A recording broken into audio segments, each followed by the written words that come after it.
Iran Israel కాల్పుల విరమణపై Donald Trump కీలక ప్రకటన చేశారు. తెల్లవారుజామున ఈ విషయాన్ని ట్రంప్ ప్రకటించారు. కాల్పుల విరమణపై ఇంతవరకు ఇరాన్ ఇజ్రాయెల్ ఎలాంటి ప్రకటన చేయలేదు.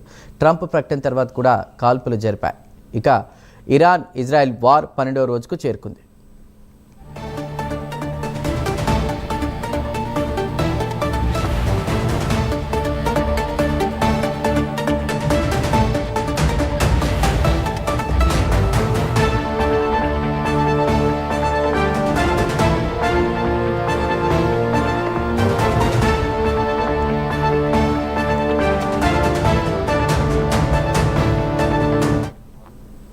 ఇరాన్ ఇజ్రాయెల్ కాల్పుల విరమణపై డొనాల్డ్ ట్రంప్ కీలక ప్రకటన చేశారు. తెల్లవారుజామున ఈ విషయాన్ని ట్రంప్ ప్రకటించారు.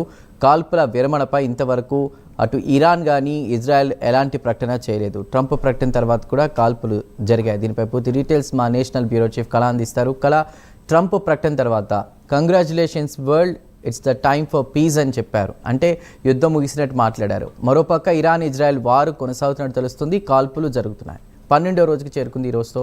సో ఎలా చూడాలి? చందు, దాదాపు మనకు ఇరాన్ ఇజ్రాయెల్కి సంబంధించినటువంటి వార్ పరిస్థితులు మాత్రం 12వ రోజుకు చేరుకుంది. ఒకవైపు యుద్ధ మేఘాలు కమ్ముకుంటుంటే మరొక వైపు భారత ప్రభుత్వం అక్కడ ఉండేటటువంటి భారతీయులను చాలామందికి ఇప్పటి వరకు కూడా 2294 మంది భారతీయులను 10 విమానాల్లో ప్రత్యేక విమానాల్లో ఇండియాకి రప్పించింది. అయితే మరొక వైపు అర్ధరాత్రి మాత్రం చాలా కీలకమైనటువంటి ఘట్టాలు చోటు చేసుకున్నది. అంటే తెల్లవారుజామున 3:30 గంటల సమయంలో డొనాల్డ్ ట్రంప్ ఒక కీలక ప్రకటన చేశారు.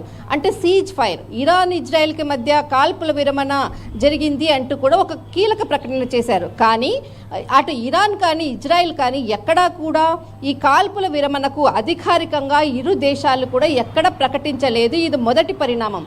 మరొక వైపు ఏదైతే అమెరికాకు సంబంధించినటువంటి ఖతార్లో ఉన్నటువంటి అమెరికా స్థావరాలపై ఇరాన్ దాడి చేసిన కొద్దిసేపటికే డొనాల్డ్ ట్రంప్ ఈ కీలకమైనటువంటి ప్రకటన చేశారు. అంటే అటు మనకు ఇండియా పాకిస్తాన్కి సంబంధించినటువంటి ఏదైతే కాల్పులు జరుగుతున్నటువంటి సమయంలో మధ్యవర్తిత్వంగా వచ్చేసేసి అటు కాల్పుల విరమణ జరిగింది అంటూ కూడా ముందుగానే ఒక సెన్సేషనల్ న్యూస్ అందించినటువంటి డొనాల్డ్ ట్రంప్ మరొకసారి అదే విధంగా ఇక్కడ ఒక కీలక ప్రకటన చేశారు. కానీ ఇక్కడ ఇరు దేశాలు కూడా ఎక్కడా కూడా కాల్పుల విరమణకు కూడా అసలు ప్రకటించలేదు. ఆ తర్వాత ఏదైతే డొనాల్డ్ ట్రంప్ చేసిన ప్రకటన తర్వాత కూడా ఇరాన్ ఇజ్రాయెల్కి సంబంధించినటువంటి కొన్ని ప్రాంతాలపై దాడి చేసినట్లు కూడా ఇజ్రాయెల్కి సంబంధించినటువంటి కొన్ని స్థావరాలపై కూడా ఐడిఎఫ్కి సంబంధించినటువంటి ఇంటెలిజెన్స్ బ్యూరో కూడా ప్రకటించింది. అయితే ఇరాన్ ఒక ప్రకటన చేసింది.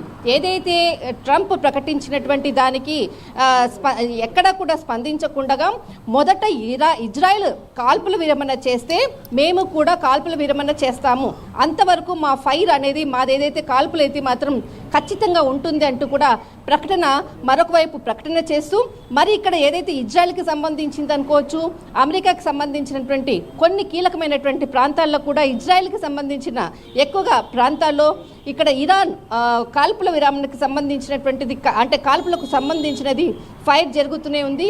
కొన్ని బాలిస్టిక్ అంటే ఏదైతే మిసైల్స్ని కూడా ప్రయోగించింది. దాదాపు రాతంతా కూడా హోరాహోరీగా అటు ఖతార్ కానీ మనకు కువైట్ కానీ బహ్రెయిన్ అనే కీలకమైనటువంటి ప్రాంతాల్లో ఇరాన్ దాడులు చేసింది.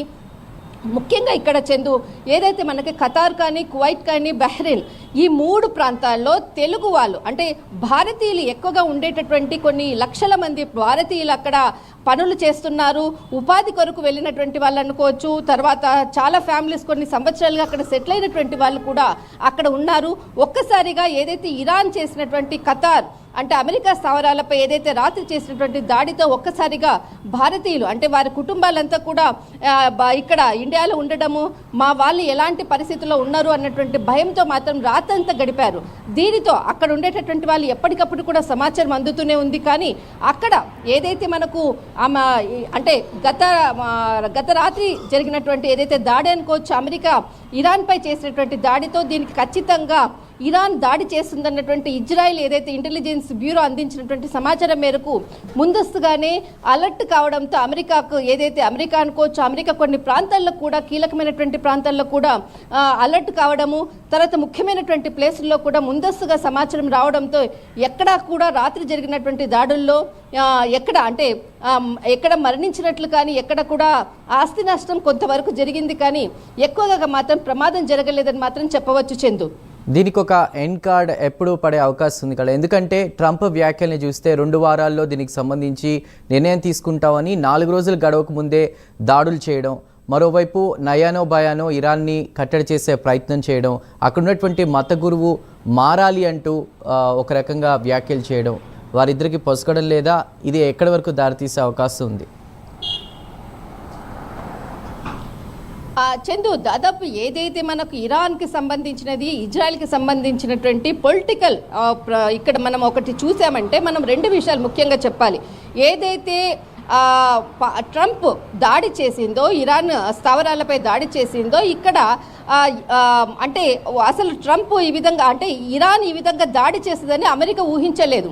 కానీ దాన్ని ఖచ్చితంగా మేము అంటే మా చివరి రక్తబొట్టు వరకు కూడా పోరాడుతామనేటువంటి ఇరాన్ అధ్యక్షుడు ఏదైతే ప్రకటించాడో దానికి అనుగుణంగానే ఖచ్చితంగా దీనికి అంటే ఏదైతే దాడి చేశారో దానికి ఖచ్చితంగా ఎదురు దాడి ఉంటుందన్నటువంటి ఒక కీలక ప్రకటన చేశారు. ఆ తర్వాత ఏదైతే మనకు ఇరాన్కి సంబంధించినటువంటి విదేశాంగ మంత్రి అబ్బాస్ అరబ్బీ ఇక్కడ మనకు రష్యా అధ్యక్షుడు పుతిన్కి సంబంధించినటువంటిది ఒక లేఖ పంపించారు. అంటే ఇక్కడ మనకి ఇరాన్కి సంబంధించినటువంటి ఏదైతే ఖమేనీకి సంబంధించినటువంటి ఒక కీలక లేఖ అబ్బాసీ ద్వారా రష్యాకు సంబంధించినటువంటి పుతిన్కి ఒక లేఖ పంపించడం జరిగింది. ఆ లేఖలో కొన్ని అంశాలు అంటే చాలా కీలకమైనటువంటి అంశాలు కూడా ఉన్నట్లు కూడా సమాచారం అందుతుంది. దీనికి అంటే రష్యాని సహాయం చేయాలి అంటూ కూడా ఇరాన్ కోరడం అన్నది ఇక్కడ ఒక చాలా కీలకమైనటువంటి పాయింట్.